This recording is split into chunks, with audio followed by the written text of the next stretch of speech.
Enforcing এজেন্সিকে ঠিক করার জন্য নতুন নিয়োগ থেকে শুরু করে ট্রেনিং এবং এই বিষয়গুলোর প্রক্রিয়ার মধ্যে আছে। আশা করি এর ফলাফল পাওয়া যাবে। তবে এই সাম্প্রতিক সময়ের যে পরিস্থিতি, এই পরিস্থিতি নিয়ে গত পরশুই আমাদের কোর কমিটি মিটিং ছিল। সেখানে ঢাকার সকল দায়িত্বশীলদেরকে নিয়ে সেনাবাহিনী, পুলিশ সহ আরো যারা আছে সবাইকে নিয়ে আলোচনা হয়েছে এবং সেখানে এই যে টহলের পরিমাণ বাড়ানো, অলিতে গলিতে টহল থেকে শুরু করে অনেকগুলো গুরুত্বপূর্ণ সিদ্ধান্ত হয়েছে এবং সেগুলোর বাস্তবায়ন পরিদর্শন করতেই মূলত আমি গত 1 ঘন্টা ধরে ঢাকায় ঘুরে দেখলাম এবং প্রত্যেকটা মোড়ে মোড়ে পুলিশের টহলকারী আছে, পুলিশের উপস্থিতি আছে, অন্যান্য ল এনফোর্সিং এজেন্সিদের উপস্থিতি আছে। আহ, আশা করি যেই পরিস্থিতি তৈরি হয়েছিল, জনমনে যে আতঙ্ক তৈরি হয়েছিল, সেটা খুব দ্রুত সেটা থেকে উত্তরণ করা সম্ভব হবে এবং অভিযান চলছে যেই জায়গাগুলোতে বেশি ছিনতাইয়ের মতো ঘটনা ঘটে কিংবা যারা ঘটায় চিহ্নিত যারা আছে তাদেরকে আটক করার মাধ্যমে পরিস্থিতি নিয়ন্ত্রণে আনার চেষ্টা চলছে। আশা করি খুব দ্রুত সময়ের মধ্যে এটা নিয়ন্ত্রণে চলে আসবে। আপনারা যদি একটা জিনিস দেখেন যে অগাস্ট সেপ্টেম্বরে বড় ধরনের অপরাধ, অর্থাৎ হত্যা থেকে শুরু করে বড় ধরনের যে অপরাধগুলো ছিল সেটার পরিমাণ কিন্তু সিগনিফিকেন্টলি রিডিউস হয়েছে। ডাকাতি, হত্যা সিগনিফিকেন্টলি রিডিউস হয়েছে। তবে ছোট ধরনের অপরাধ যেমন ছিনতাইয়ের মতো ঘটনাগুলো ইদানিং একটু বাড়ছে। আমরা এটাকেও সরকার অ্যাড্রেস করছে, এটাকেও আমাদের ল এনফোর্সিং এজেন্সি অ্যাড্রেস করছে। আশা করি খুব দ্রুতই সুফল পাওয়া যাবে এবং এই ধরনের ঘটনা যথাসম্ভব কমে আসবে। আপনি কোনো সোসাইটি কিংবা কোনো দেশ পাবেন না যেখানে অপরাধ হয় না। অপরাধ থাকবে, তবে সেটাকে যথাসম্ভব নিয়ন্ত্রণের মধ্যে রাখা, সেটা যেন জনমনে আতঙ্ক তৈরি না করে, প্যানিক সৃষ্টি না করে, সেটা দেখাটা সরকারের দায়িত্ব। মাননীয় উপদেষ্টা, একটা প্রশ্ন। আপনাদের মধ্যে অনেক সমন্বয়ক সহ দেশের মানুষের একটা প্রশ্ন ছিল যে আপনি যেহেতু ছাত্র জনতার প্রতিনিধি, আপনি সেই হিসাবে পরিদর্শনে আসতেই পারেন, তবে আজকের এই পরিদর্শনটা কি স্বরাষ্ট্র উপদেষ্টার হতে পারত কিনা? এবং সমন্বয়ক সহ শিক্ষার্থীরাও বলছেন যে যেখানে স্বরাষ্ট্র উপদেষ্টার এই জিনিসটা করা দরকার সেখানে অন্যরা কেন করছে, তিনি কেন মাঠে নেই? স্বরাষ্ট্র উপদেষ্টাও আমার জানা মতে ইয়ে করছেন, তিনিও পরিদর্শন করছেন, কিন্তু তিনি ততটা মিডিয়ার সামনে আসেন একটু কম। তবে তিনি পরিদর্শন করছেন আমার জানা মতে। তিনি এবং তার টিম প্রতি রাতেই বের হচ্ছেন, দেখছেন যে টহল ঠিক মতো হচ্ছে কিনা। আহ সবসময় প্রচার না হলেই যে সরকার কাজ করছে না তা না, সরকার কাজ করছে। তবে সেটা হয়তো ঠিকভাবে প্রচারটা হচ্ছে না। কোনো ঘটনা ভাইরাল হলেই আপনি কি মনে করেন যে এখন যে এই ধরনের অপরাধগুলো হচ্ছে, বিগত সময়ে তো এত অপরাধ হয়নি, তাহলে এই অপরাধের পিছনে কি আসলে অন্য কোনো উদ্দেশ্য আছে নাকি এটা ন্যাচারাল কোনো ব্যাপার? আমরা একটু স্ট্যাটিস্টিক্সটা যদি দেখি তাহলে আসল নাম্বারটা হয়তো আমরা বলতে পারবো। তবে যেটা হয় যে একটা ঘটনা ভাইরাল হলে কিংবা এটাকে কেন্দ্র করে এক ধরনের প্যানিক সৃষ্টি হয়ে যায়। প্যানিক সৃষ্টি হলে মনে হয় যে অনেক বেশি হয়তো অপরাধ হচ্ছে। তবে আমাদের সবসময় স্ট্যাটিস্টিক্স এর উপর নির্ভর করা উচিত। আপনারা সাংবাদিকতা করেন, আপনাদের কাছেও আছে, আমাদের ল এনফোর্সিং এজেন্সিদের কাছেও আছে অভিযোগ কি পরিমাণ পড়তেছে, কি ধরনের অপরাধ হচ্ছে, এটার গ্রাফটা কেমন, এগুলো দেখলে আসলে প্রকৃত চিত্রটা পাওয়া যায়। কারণ একটা ঘটনা সোশ্যাল মিডিয়ায় কিংবা অন্যান্য ভাবে ভাইরাল হলে, এক ধরনের প্যানিক সৃষ্টি হলে মনে হয় যে অনেক বেশি অপরাধ হচ্ছে, কিন্তু এটা তো একটা স্পেসিফিক ঘটনা। আমার মনে হয় যে আমরা স্ট্যাটিস্টিক্স ধরে যদি কথা বলি তাহলে আমরা বলতে পারবো যে আসল পরিস্থিতিটা কি। তবে ছোটখাটো অপরাধ যেটা আমি বললাম সেটা একটু বাড়ছে। তবে বড় ধরনের অপরাধগুলো সিগনিফিকেন্টলি কমে এসেছে। বিগত 6 মাসে যথেষ্ট উন্নতি হয়েছে। এই ছোটখাটো অপরাধগুলোকে এখন যেহেতু আমাদের ল এনফোর্সিং এজেন্সি অ্যাড্রেস করছে, এটাও সিগনিফিকেন্টলি কমে আসবে। আপনার কয়েকদিন আগে একটি সংস্থার মহাপরিচালক রাতে সময় তিনি বলেছেন যে বাংলাদেশের চাঁদাবাজি কমে এসেছে বলেই চুরি, ছিনতাইয়ের মতো, ডাকাতির মতো ঘটনা ঘটছে। তাহলে আমরা মনে করি চাঁদাবাজিটা থাকলে এই জিনিসগুলো হতো না।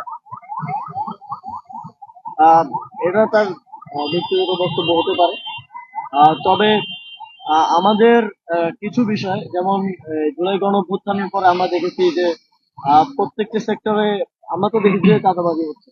চাঁদাবাজি আবার নতুন করে দেখা গেছে শুধু আগে যারা কালেকশন করতো তাদের জায়গায় নতুন মানুষজন চলে এসেছে এবং তাদের পেছনে রাজনৈতিক ইন্ধনও আছে। সরকারের কাছে এই তথ্যগুলো আছে যে কে কিভাবে কোথায় কি করছে। তবে আমাদের আহ্বান থাকবে আহ, রাজনৈতিক কিংবা সামাজিক যারাই আছে নেতৃবৃন্দ, চাঁদাবাজিকে কোনোভাবে যেন প্রশ্রয় না দেওয়া হয়। কারণ এটাও একটা একটা আইন শৃঙ্খলা পরিস্থিতির মতো বিষয়। অনেক জায়গায় আমরা দেখি যে কেউ কেউ অস্ত্র হাতে, অনেক রাজনৈতিক দলের নেতা কিন্তু অস্ত্র হাতে ঘোষণা দিয়ে চাঁদাবাজি করছে। আহ, এগুলো আসলে এনার্জি তৈরি করে এবং এটা বাকিদেরকেও ইন্সপায়ার করে এই ধরনের কাজ করার জন্য। তো আমরা যদি রাজনৈতিক জায়গা থেকে এই জিনিসগুলো ঘটে, সেক্ষেত্রে সরকারের জন্য আসলে আইন শৃঙ্খলা পরিস্থিতি কন্ট্রোল করার কাজ। মানে উপদেষ্টা কোনো ঘটনা ঘটলেই দেখা যাচ্ছে মানে ভাইরাল হলেই সবার ঘুম ভাঙে, এই প্রবণতাটা কেন? না, এটা দাঁড়ান। এটা দেখেন, একটা ঘটনা যখন হয় না, যেরকম মনুষ্যের ঘটনা হওয়ার কারণে এটা সমাজে একটা পেনিক, একটা নিরাপত্তাহীনতার সৃষ্টি করতেছে। যে এইসব একটা ঘটনা ভাইরাল হওয়ার কারণে এই নিরাপত্তাহীনতা থেকে, ফিয়ার অফ ক্রাইম, নিরাপত্তাহীনতা, এটা থেকে আমরা বের হয়ে মানুষকে বের করে আনার জন্যই আমরা তখন আরো বেশি অ্যাক্টিভ হচ্ছি। চাঁদাবাজির লিস্ট করেছে, এই চাঁদাবাজির লিস্ট ধরে কি এই যে যারা চাঁদাবাজি করছে তাদের কোনো পদক্ষেপ নেওয়া হয়েছে কিনা এখন পর্যন্ত? কিন্তু এই যে ইনসিডেন্ট গুলো ঘটছে প্রায় সময় আমরা দেখছি, সেগুলোর সঙ্গে তাদের কোনো যোগসাজশ আছে কিনা? আরেকটি বিষয় হচ্ছে শীর্ষ সন্ত্রাসীদেরকে জামিনে মুক্ত করা হয়েছে, তারা বিভিন্ন জায়গায় ঘুরে বেড়াচ্ছে, তাদের মনিটরিং এর কোনো ধরনের পদক্ষেপ বা কোনো আইনশৃঙ্খলা সভায় নেওয়া হয়েছে কিনা, সেই বিষয়গুলো এটার সঙ্গে এক ধরনের যোগসাজশ থাকতে পারে কিনা? আহ, দেখুন, জামিনের বিষয়টা তো আদালতের বিষয়।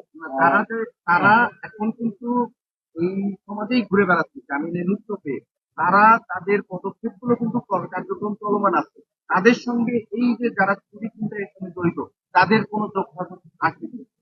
অবশ্যই আছে। আর তারা তো এখন তাদের মনিটরিং না, ওনারা তো বের হয়ে আসে, ওনাদের গ্রুপগুলো আবার সংগঠিত করে অ্যাক্টিভ হয়েছে, অবশ্যই যোগসাজশ। সেখানে এদের সঙ্গে যারা চাঁদাবাজি করছে চিন্তাই করছে তাদের সঙ্গে সম্পৃক্ত আমরা আছে অনেক কিনা? চাঁদাবাজ ধরছি। আমার পিছনে ওসি তেজগাঁ দাঁড়াচ্ছে, উনি 78, আপনার পরিসংখ্যান থানায় জেনেন, নিকটে থানা, 78 চাঁদাবাজকে ধরে কোর্টে পাঠাইছে।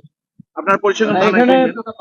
এখানে হচ্ছে যারা বললো তো পাওয়া যাচ্ছে। আগে এ ধরনের কাজের সাথে সম্পৃক্ত ছিল তাদের তো নিজস্ব লোক আছে, তারা আবার বের হয়ে হয়তো সংগঠিত করার চেষ্টা করছে। তবে আমরা তাদেরকেও মনিটরিং করে তাদেরকেও যথাযথ ভাবে প্রয়োজনে আবার গ্রেফতার করার ব্যবস্থা করবে আইন শৃঙ্খলা বাহিনী। এর পাশাপাশি এক ধরনের রাজনৈতিক প্রচেষ্টাও আছে বাংলাদেশের দেশের পরিস্থিতি খারাপ করার জন্য। আমরা মাঝে মধ্যেই আওয়ামী লীগের বিভিন্ন টেলিগ্রাম গ্রুপে কিংবা বিভিন্ন মিটিং এর স্ক্রিনশট আপনারা দেখবেন। বিভিন্ন মিটিং এর রেজুলেশন আমরা পাই যে শেখ হাসিনা তার নেতা কর্মীদের সাথে মিটিং করে কি কি নির্দেশনা দিচ্ছেন।